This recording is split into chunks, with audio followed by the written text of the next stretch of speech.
pagbabago po ng buhay ninyo. Maraming salamat po.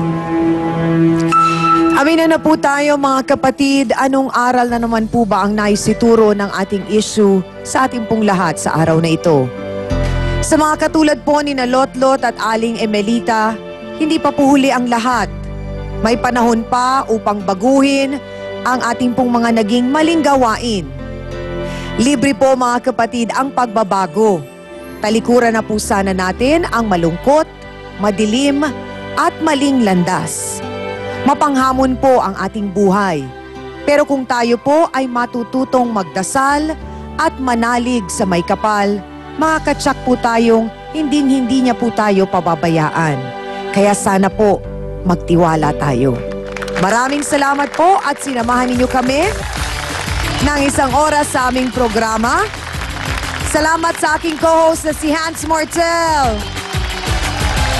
sa Dance Squad, sa ating mga bouncers na sina B1 at B2, ang ating pong mahal na trio, Tagapayo, sa ating pong mga naging sausawero at sausawera, at higit sa lahat sa ating pong mga bisitang nagbahagi po ng kanilang kwento at nagtiwala sa ating pong programa. Mga kapatid, ang face-to-face po ay laging bukas para po sa inyong lahat.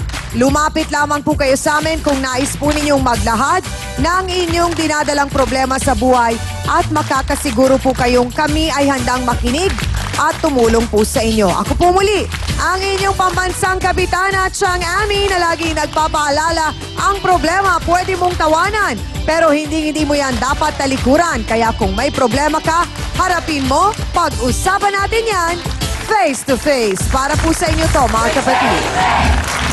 Nakalano may dalang bawang. Nakaiga nga ron. Bakit lagi ka may dalang bawang? Sana, papangon ka aswang. Para sa aswang?